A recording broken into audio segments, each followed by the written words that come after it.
श्री कृष्ण कहते हैं, हर मनुष्य के जीवन में नकारात्मक विचारों का आना निश्चित होता है, परंतु यह मनुष्य पर निर्भर करता है कि वो उन विचारों को कितना महत्व देता है।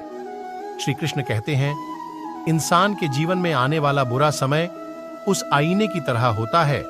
जो बीत गया उस पर दुख क्यों करना, जो है उस पर अहंकार क्यों करना, और जो आने वाला है उसका मोह। श्री कृष्ण कहते हैं, हमें खुद सोचना चाहिए कि खुद में बदलाव लाना कितना कठिन होता है, तो फिर क्यों हम दूसरों में बदलाव लाने को सरल सोचते हैं। श्री कृष्ण पर इतना भरोसा और उनकी इतनी भक्ति करो कि जीवन में जब भी हम पर संकट आए तो चिंता स्वयं श्री कृष्ण करें। जब इंसान सफल होता है तो उसकी सफलता उसका परिचय इस संसार से करवाती है, और जब इंसान असफल होता है तो उसकी असफलता उसका परिचय संसार से करवाती है।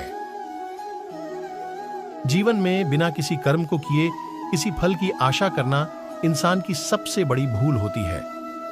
असफलताओं के तालों को खोलने के लिए इस दुनिया में सिर्फ दो ही चाबी होती है। पहली चाबी होती है दृढ़ संकल्प और दूसरी कठोर परिश्रम। जिस प्रकार प्रकृति में समय समय पर बदलाव आता है, ठीक उसी प्रकार मनुष्य के जीवन में भी सुख और दुख, आशा, निराशा, सफलता, असफलता आते जाते रहते हैं। कोई भी मनुष्य जन्म से ही महान नहीं होता।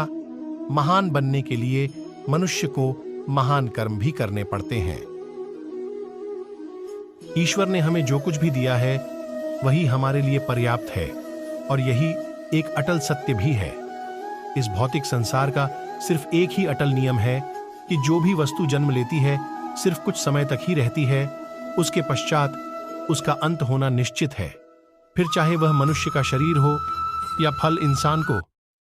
जीवन में अपने इच्छाओं के अनुरूप जीने के लिए जुनून की आवश्यकता होती है।